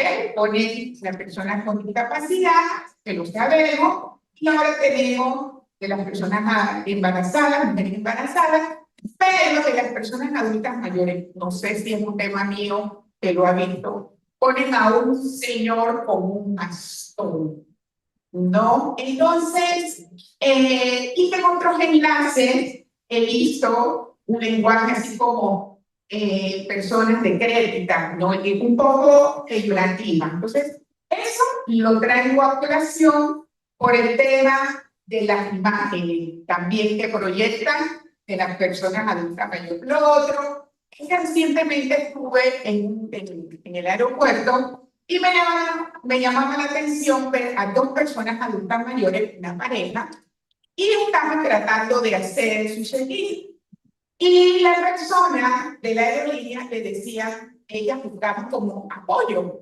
Y las personas así como duras y tajantes le decían, hágalo usted mismo. Entonces, era un tema tecnológico, era un tema un poco la gente, yo soy un poquito, o sea, soy adulta mayor, soy persona jubilada, pero uno maneja algo de tecnología o tiene algún conocimiento y me cuesta, porque siempre digo, pero es como en que si me tengo que uno no está todos los días en el cuerpo, además. Entonces, yo hacía énfasis, o quiero hacer énfasis en el trato sobre las que se les da, por supuesto, en las instituciones públicas. Quiero señalar, curiosamente, que el Código Civil establece en el artículo 38 sobre las personas naturales y jurídicas y señala que las personas naturales son todas aquellas que hablan sin distingo. Es el único artículo que está, aquí se habló del tema de la discriminación como un punto relevante para un trato justo o un buen trato, y es el único artículo que señala sobre las personas naturales sin distinción de todo lo que ya sabemos, pero establecida desde 1916 sin distingo de la edad. Entonces, todas las personas, ¿verdad?, naturales, en ese deseo de en ese derecho de respeto, que luego, por supuesto, nos habla nuestra Constitución en el artículo 19, que curiosamente no establece que toda la en relación a no habrá fuero ni privilegio por razón de sexo, raza, religión, idea política, no establece el concepto de la edad, que es una propuesta de la nueva Constitución que se trabajó con los notables y que solamente lo comparto porque es importante retomar el concepto de la edad como un principio de no discriminación. Solamente lo dejo hasta aquí. Muchas gracias.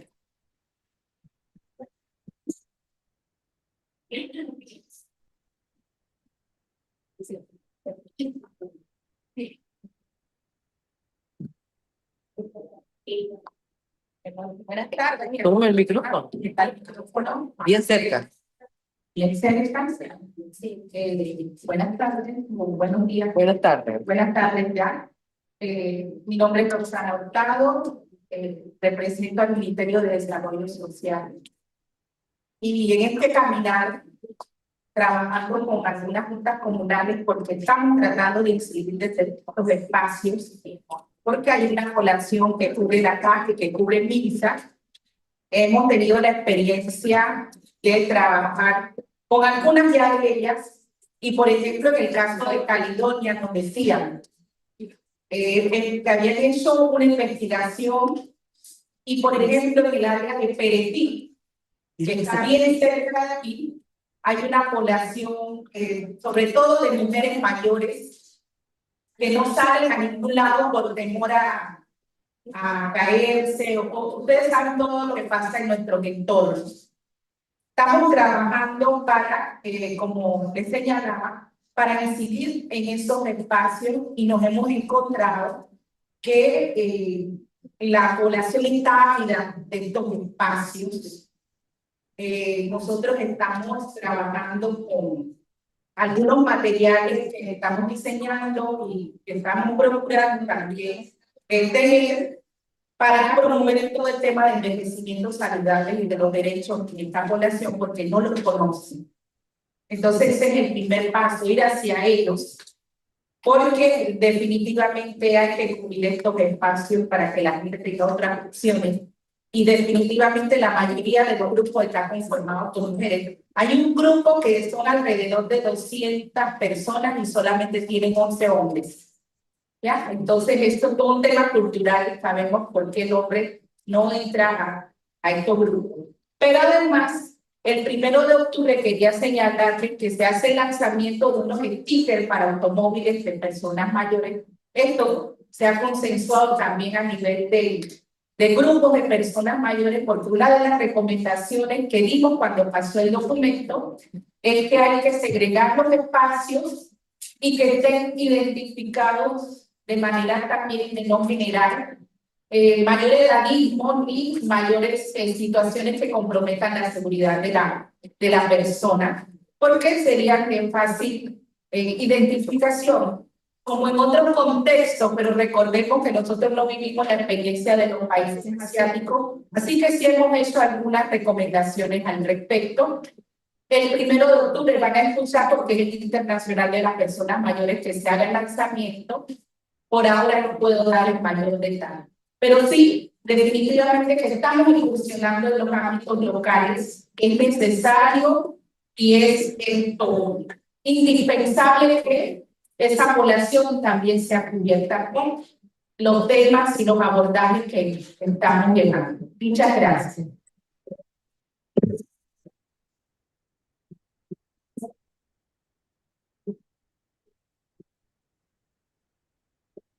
Gracias. Solamente para completar un poquito el tema de los estudios que presentamos el día de hoy. Consideramos que es muy importante realizar campañas, llegar con comunicación de otra forma a los públicos.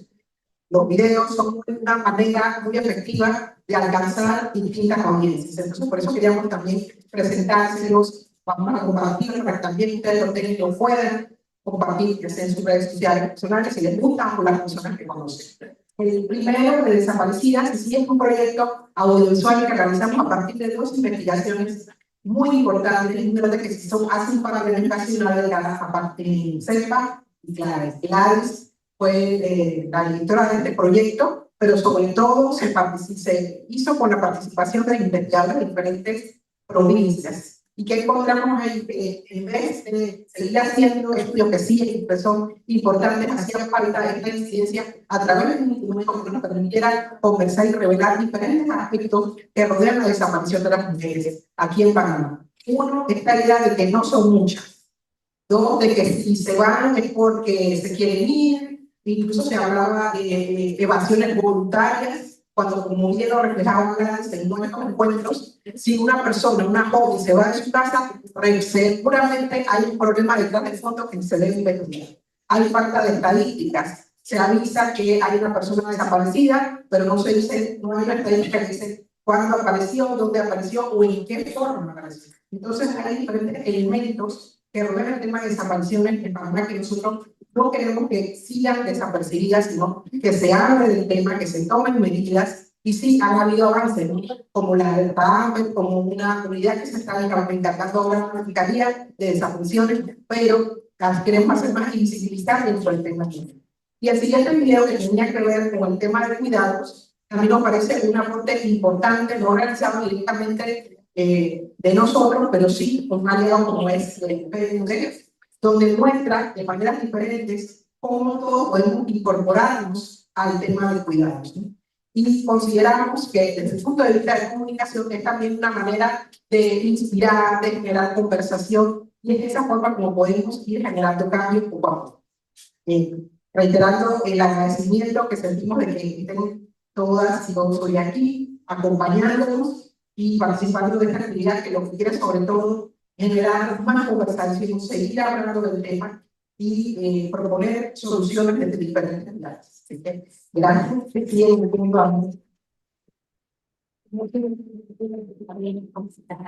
Sí, ¿alguien de aquí de los presentes quieren hacer algunos comentarios?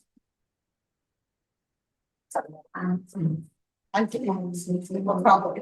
Acá, la secretaria Carrera primero y después la licenciada. Buenas tardes. Buenas tardes. Quizás solo retomar, bueno, agradecer por el diálogo que ha estado excelente y también las compañeras que han hablado desde el tema de la investigación, desde los datos, porque eso es muy importante y seguir trabajando en eso. Yo, sobre la última parte que ha comentado, iniciamos con eso por parte de Rosana de los videos, efectivamente, cuando veía a María Antonieta hablar de el tema del tema tecnológico, quienes no nacimos con la tecnología, entonces, no soy la tía digital, pero sí la importancia también de cómo llegamos a los jóvenes, y allí yo creo que hablamos hoy de las personas adultas, de las personas mayores, pero aquí tenemos jóvenes y yo creo que eso es muy interesante para seguir trabajando en eso. En el tema de los videos, yo creo que, sobre todo en el primero, que es una iniciativa desde el CLADI, cuando escuchaba lo que ocurre en el comentario, que es común, que sabemos con nosotros en Panamá y en muchos países, de cuando una persona desaparece, cuál es el primer comentario de una autoridad que está reflejado en el video. Y bueno, creo que a pesar de que es una sentencia bastante grande de la Corte Interamericana, me refiero en cantidad de hojas, pero hay la de Campo Algodonero que habla de la desaparición de mujeres en México, y eso justo es el reflejo de lo que pasa cuando va la persona a decir, mira, la persona desapareció, la niña desapareció, y cuando escuchaba a Rosana sobre lo que se ha hecho ahora con el Amber, no olvidemos de dónde, o sea, qué ocurrió previo a eso, ¿no? O sea, qué casos, que tenemos muchos casos anteriores que están documentados en el estudio, en los dos estudios, por mencionar algunas claritas, pero ahora, que tienen muchos años, pero ahora con la desaparición de la niña, aquí, con ella se activa todo este tema desde porque ya teníamos una legislación y ahí nos dimos cuenta que todavía no se había puesto en marcha como correspondía. Entonces yo creo que esto nos permite, el video nos permite también reflejar la realidad y seguir también enseñando lo que ocurre en nuestro país con el tema de qué pasa cuando vamos a una autoridad. Yo creo que eso es importante. ¿Y cuál es la acción inmediata que puede salvar una vida, que puede decirnos, que puede darnos también indicios dónde está la persona o qué está ocurriendo? Y sobre todo tiene que ver con un tema de género, tiene que ver con un tema de construcción social, de qué se piensa de determinadas edades cuando una persona desaparece. Y yo ahí diría, y quedaría con esta pregunta cuando escuché a la compañera hablar de la investigación de mi casa. Si yo hablo de una persona desaparecida y le coloco una edad, la respuesta va a ser diferente. Que si yo coloco una persona adulta mayor, lo más seguro es que la persona diga que tiene alguna enfermedad, una discapacidad mental, Alzheimer. Entonces, ahí vamos también el tema que no podemos dejar de lado, y el tema de género y cómo está integrada nuestra sociedad y ese pensamiento que todavía es continuo. Ahí esa reflexión sobre el tema del video. Gracias.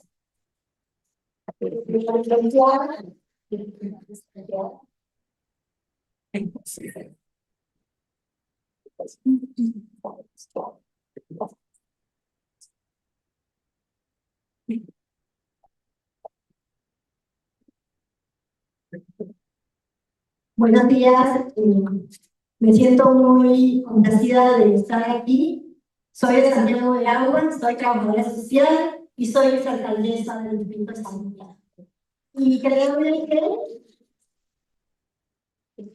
todo el conocimiento que se ha impartido en la mañana de hoy es muy importante. Cuando vivimos una realidad social frente a la carencia de recursos.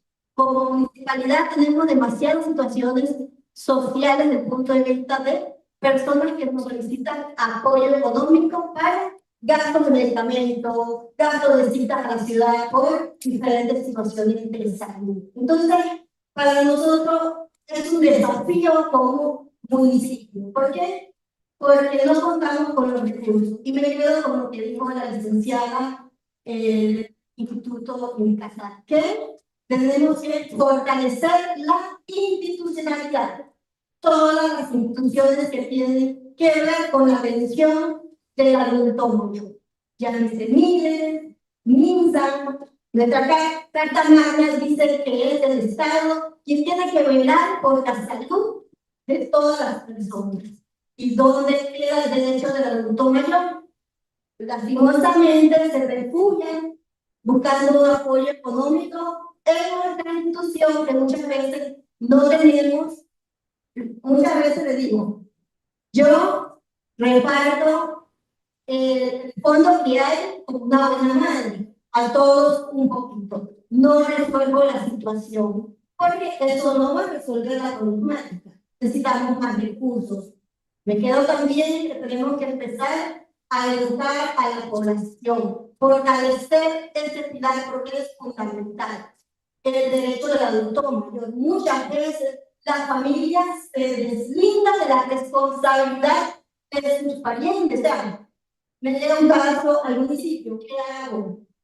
¿Dónde está la familia? No tiene familia, no tiene a nadie.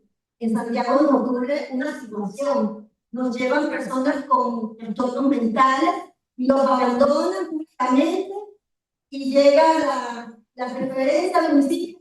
¿Qué vamos a hacer? Hay un albergue. Ese albergue no cuenta con las condiciones para tener una persona con esta situación de salud. Hemos buscado apoyo en INSA, hemos venido a buscar apoyo a nivel nacional y no lo hemos encontrado. Porque no hay como esa responsabilidad, esa sensibilidad por estas situaciones, porque muchas veces vemos solamente lo que nos genera dinero, pero no vemos la necesidad de buscar una respuesta para estas personas en estado de vulnerabilidad. Entonces, para mí, esto es un reto y estoy aquí porque me interesa conocer y fortalecer el conocimiento para dar una respuesta oportuna a la población que lo necesita. Muchas gracias. Bueno, de verdad que agradecemos la participación de todos y todas.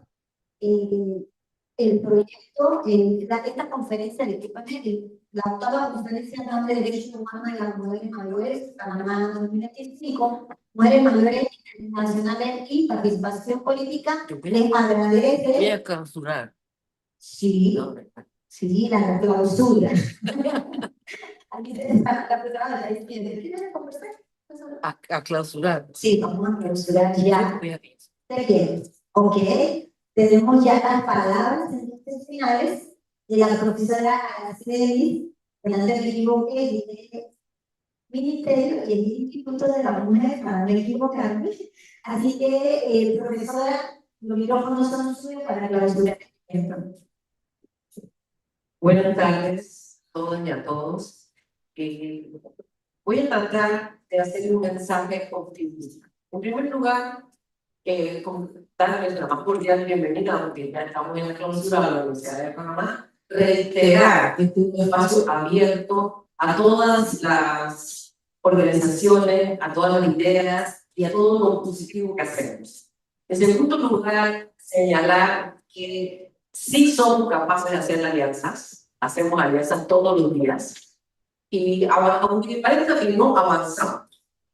Quiero dejar en este sentido una nota de optimismo. No sé si saben, pero ahora que está ocurriendo la Asamblea General de Naciones Unidas de Nueva York, está insistentemente sonando que la próxima secretaria general de Naciones Unidas por fin será una mujer. Y suenan dos nombres, Michelle Bachelet, que ya ha sido 2 veces presidenta de Chile, y además secretaria general de las mujeres, y está sonando el nombre de Rebeca Grisman, costarricense, mujer política, conocida internacionalmente. Lo que quiero decir es que, aunque parece que no avanzamos, sí avanzamos. Y si Naciones Unidas es coherente con su mensaje y su compromiso, una de ellas dos debe ser secretaria general a partir de este año. O sea que sí avanzamos.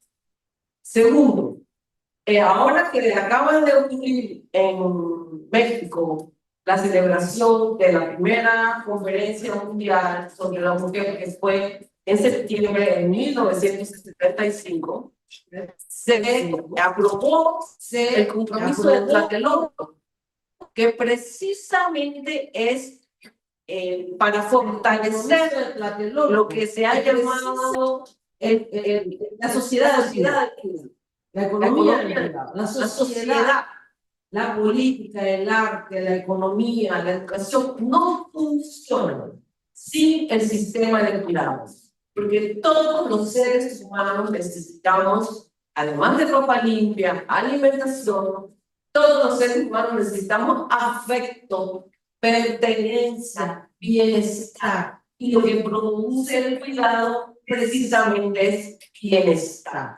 Contradictoriamente, la fuerza de trabajo se reproduce en los hogares de manera gratuita, aparentemente, y a través de la producción de bienestar. Y esta fuerza de trabajo se usa alrededor del mundo para lucrar, para recibir beneficio económico. Y no se reconoce, como alguien planteaba aquí, el verdadero aporte al PIB, al Producto Interno Bruto, del trabajo no remunerado que de manera general hacen las mujeres alrededor del mundo.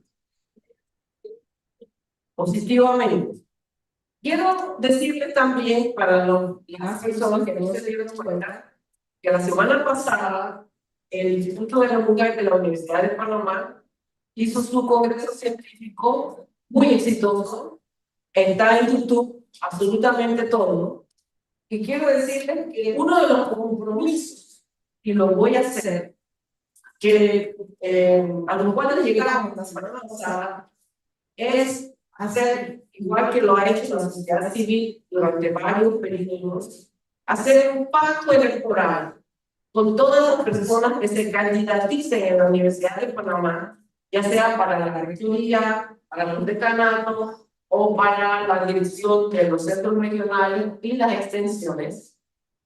Hacer un pacto electoral porque la universidad no ha asumido como institución una política universitaria de género que ya planteamos en el congreso anterior, que además es un mandato de Senacid, que es un mandato de las organizaciones que dan fondos, porque para fondos de investigación ahora se está exigiendo que la institución tenga una política de género, ya la tenemos elaborada, está engavetada.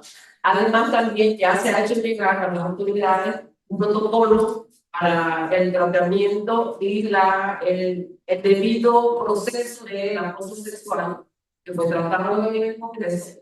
Entonces estamos planteando que las personas que aspiran a un cargo de elección en la Universidad de Panamá firmen con el Instituto de la Mujer, y todas las personas que lo quieran apoyar, les hago la invitación porque vamos a necesitar apoyo para que los y las candidatas firmen este pacto electoral, porque en la universidad no se han dado la formalización, por así decirlo, de las demandas de las mujeres, ni de la sociedad civil, ni de los universitarios. Se ha basado, por así decirlo, con el discurso de que la mayoría de la matrícula son mujeres y se considera que ya eso es suficiente. Y que la mayoría del egreso también es femenino, pero no es suficiente. Necesitamos una política universitaria de género, necesitamos que haya paridad en la toma de decisiones en la Universidad de Panamá. De 19 decanatos, solo 6 tienen a una mujer al frente, y es como siempre en el área social: educación, medicina, odontología, farmacia, se me escapa bien. Psicología. Entonces, es urgente. Primero, que llegue una mujer a la Secretaría General de Naciones Unidas, que es impostergable. Y segundo, como universitaria, me parece que es urgente que las autoridades que aspiran a un cambio se comprometan con las mujeres universitarias y con las mujeres del país a también transversalizar una política de género en la Universidad de Panamá, porque se supone que de aquí salen las personas, las mentes que van a transformar esta sociedad. Pero si no tenemos una política de género, vamos a seguir cometiendo los mismos errores y criticando y castigando a las personas que no respetan los derechos humanos fundamentales, como los que se acaban de decir aquí hoy en esta jornada. Entonces, les agradezco que hayan traído esta jornada aquí a la universidad. Tenemos las puertas abiertas para todas las organizaciones y las reflexiones que se quieran hacer aquí en esta casa de estudio, pero también necesitamos que nos acompañen en esta cruzada universitaria. Espero que en marzo del próximo año podamos hacer el pacto electoral para el universitario con todas las personas que se candidaten, y necesitamos que nos apoyen en eso. Así que muchas gracias por considerar el espacio de la universidad